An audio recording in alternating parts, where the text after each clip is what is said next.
What is up, Obscure Tech folks? It's Bart coming at you yet again, and today we have an exciting one. We have the Bold N4, 512 gigabyte, 32 gigs of RAM, 8 physical, 24 expandable virtual RAM. This thing was $299. I am intrigued because it has a rear screen, and I've not seen a rear screen that cheap on a new phone pretty much ever. No need to waste time. Let's unbox it, and then there is a lot to talk about. All right, we just have to peel the plastic off of this sucker and get going. But for the sake of knowing, we're going to talk about the specs here. On the back, we've got a 6.78-inch Full HD 120 hertz AMOLED display with 429 pixels per inch, a 1.74 secondary display, a MediaTek Dimensity 7300X, octa-core 2.5 gigahertz processor, ARM Cortex A78, AI bullshit, blazing 5G speed, 512 gigs of internal storage, the RAM I just talked about, triple advanced whatever AI camera bullshit, 50 megapixel super HDR camera, 8 megapixel wide lens, 8 megapixel telephoto, 16 megapixel selfie camera, 5,000 milliamp battery with a 66 watt ultra charger, in-display fingerprint sensor, NFC connectivity powered by Android 15, has face unlock and shit too. Now let's peel off its little plastic panties. You can do it, dude. You can do it. Oh, and you did. Oh, and you did. Okay, pleasant unboxing experience so far. Peel the top off. We got the Bold N4 5G. Look at the back. Beautiful. White. You got that screen you can see. The sides are silver. Bottom there. Good to go. Just a really nice looking phone so far. Got an action button, a power button. We got volume rockers on the other side. Good heft. Then we got accessories. There's our 66 watt charger, which is a USB-C massive brick. Massive brick. Pretty nice though. Feels good. Then we've got a USB-C to C cable, which is good. We're getting all the things that the Apples and the Samsungs don't send to you. That's why we like the budget stuff, the obscure stuff. SIM pin, no eSIM on this one. Then we've got the headphones, USB-C to Apple-looking headphones. Like those are just, yep, they look like Apple. Silica gel. And, of course, we got some documentation in there. There's the bulk of it. And then we got a sticker. Make bold moves. I did. I paid $299 for this. That's a pretty bold move. Then we've got a case. Condom case, as Techspert would call it. Nice looking case. I like the clear cases. I like minimal protection. That's what she said. And I'm glad they include it. It means I don't have to spend 10 or 15 or 20 bucks. Now, Full HD plus AMOLED display. Nice package so far. Also what she said. Let's go ahead and peel everything off. We've got the screen there. We've got plastic. Good to go. Warning, non-removable battery. Do not disassemble. All the warnings we need in life to have a successful, prolonging life. There we go. There we go. Look at that. That's beautiful. You got the edge screen.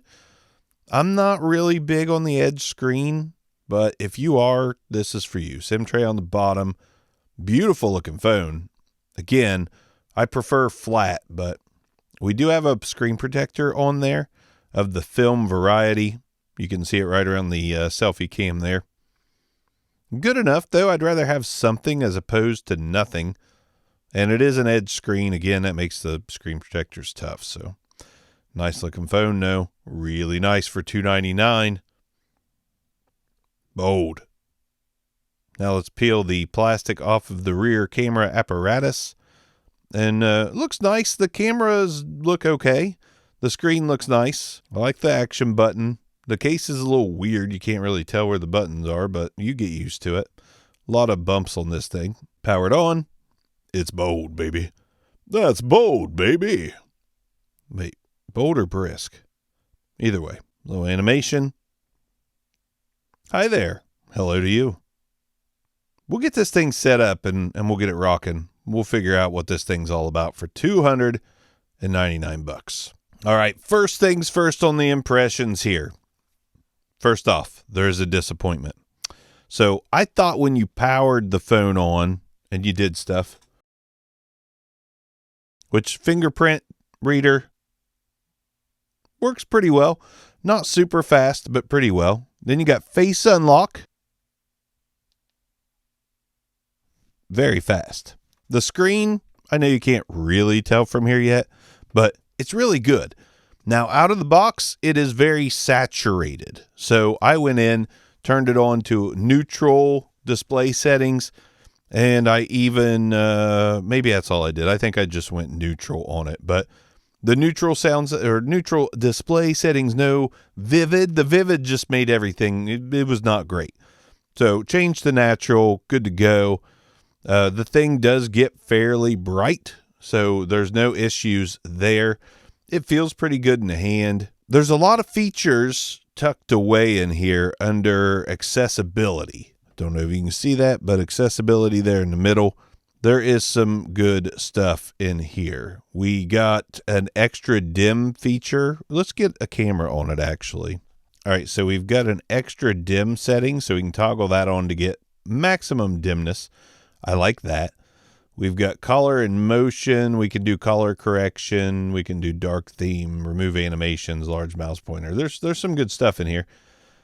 We've got accessibility menu, switch access, timing controls, system controls. Where's the other stuff I was thinking of? Flash notifications. The camera light or the screen will flash when you have notifications, kind of like that. Navigation, gesture navigation, one-handed mode, power button ends call. You can change your display size and text, all that good stuff. I can't remember where it was at, but there was the whole double tap to turn the screen on and off. That was not on by default. I had to go in and turn that on, which you can do. And though you can't tell because my overhead camera is not the greatest, the display is really nice. And I will say everything is very snappy, very fluent, very smooth. Like, we're good to go there. And just so we know, there is some bloatware, some games and stuff like that. It's all removable though. Something else that's cool, this chipset and everything will run Alien Isolation, which is a pretty graphic intensive game. And legitimately, like, the graphics look really good. The gameplay is really smooth. Like, it is pretty damn impressive, to be honest. For $299, considering you're getting half a terabyte of storage with this thing, like, it's pretty good, man.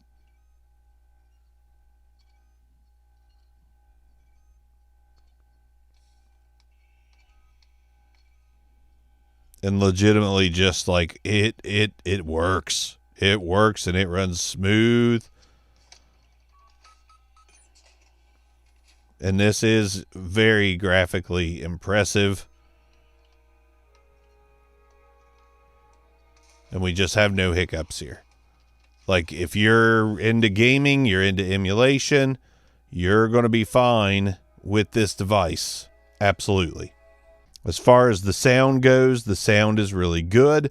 I wouldn't put it at like iPhone level or anything like that, but it is really, really good. We'll try to get some better display shots here while I got this. But yeah, listen, the size, the screen, everything about this, I don't love the edges, but that's just a preference thing.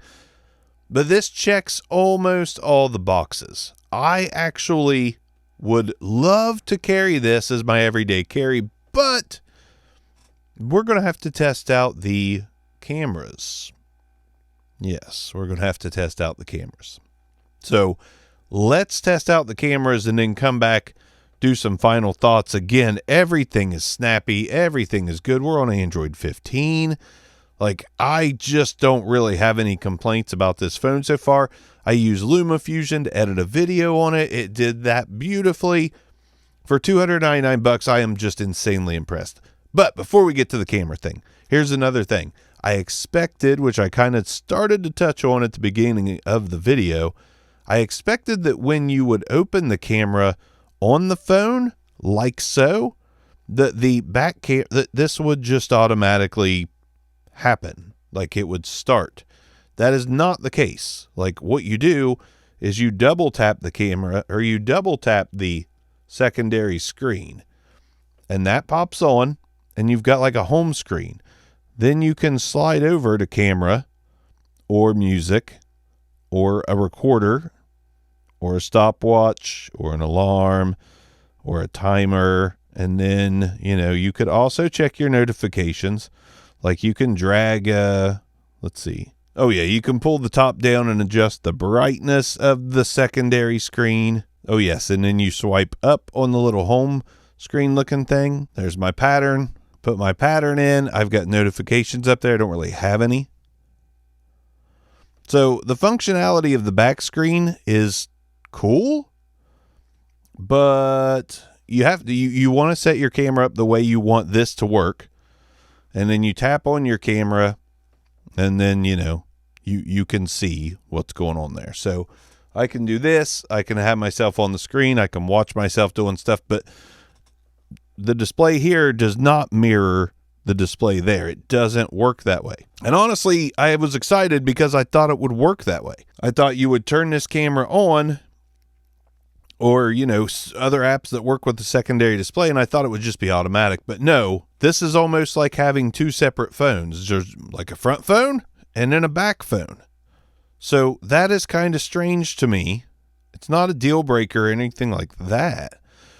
Music controls, I mean, it's just not what I thought it was when it comes to the secondary screen. Again, you can accomplish the recording and the selfies with the screen, but here's the thing too. Screen off, this still works. So you can have screen off here, and then this works. So if you have this laying face down and you just need to check notifications or start recording or this, that, and the other, but like, it's you can double tap with it laying the other way too. So it's a little confusing to me. The functionality is just a little weird. Anyways, let's go test these cameras. So here is a couple pieces of footage I'll roll back and forth with. I've got the Bold N4, and I'm using the video mode, and I'm using the screen on the outside of the N4 here. This is a natural spring. Natural spring. This is how we do it in Appalachia. We take our water jug. Tell you what now, take our water jug down there to the spring. And we just carefully step down in here. Tell you what now. I'm gonna fill the jug. Yeah, boy. Fill the jug. Yeah, anyways, we filled the jug. But yeah, I'm using the Bold N4 video, iPhone 15 Pro video. I don't expect them to be very close in quality.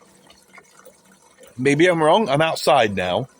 So when I switch back and forth between the two, you're also going to hear the difference in the audio quality of the internal mic that is built into the phone. I will say, like, the Bold N4 is a fun phone. It is a beautiful phone. I love this little screen on the outside, but if the camera quality is not very good, or if it's not near iPhone 15 Pro level, it would be hard for me to switch to this. My jug's almost full. Come on, meow. Come on, meow. Daddy gotta go home to the farm. Meow.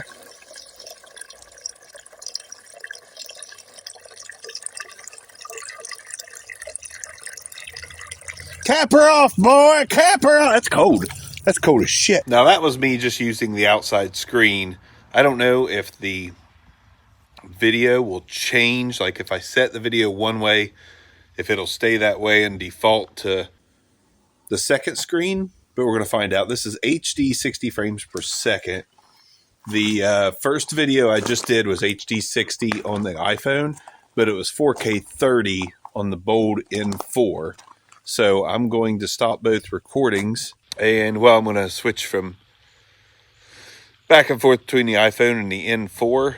But now I'm going to see if the N4 will stay on this setting right here. So the iPhone video will be no longer, and I'm going to switch over to the rear screen thing now. Okay, so I've switched to the rear screen on the Bold N4. Hopefully it's still 1080p 60 and not 4K, but I don't know. I thought the rear screen would just like mimic the camera when you open, but no, to use the rear screen view, you have to open the camera from the tiny screen. The screen stays black until you double tap it and operate that screen almost as its own phone. It doesn't really mirror anything you're doing on the other screen, if that makes any sense. Hopefully these two videos, this and the last one I just did, look the same, and it stayed in 1080 60. Here's some video of my insanely clustered studio with the selfie camera. All right, so here's my thoughts. The video is oversaturated. The pictures, which I'm going to show you a few now of some of my wife's bakes. There's a couple pictures here, a portrait mode with a little bit of a blurry background. I think the pictures are good. The pictures are pretty good. So here's what I've got. Here's my recommendation. I think for $299, I think this phone is absolutely phenomenal. Hold up. Just got to say, there is NFC, but no wireless charging. Phenomenal at the price if you don't do video with your phone. You can do video with your phone, and it is usable video, but it does not compare to like the iPhone 15 Pro video. It just doesn't. It's good enough if you are a casual video taker on your phone.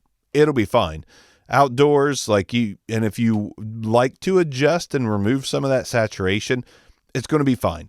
If you want a phone and a big part of that is for video, I would pass on this. Photos, I think, is fine. Gaming is fine. Music is fine. Everything about the phone, the speakers, the screen, the snappiness of it, every single thing. The 512 gigs of storage, the virtual RAM works great with the 8 gigs of RAM. I think it's all good. It's a phenomenal device for $299 if you don't give a shit about video. Want one of the flagships if you're a video taker on your phone. It's that simple. If you're not, this is hard to not snap up immediately because everything else about it.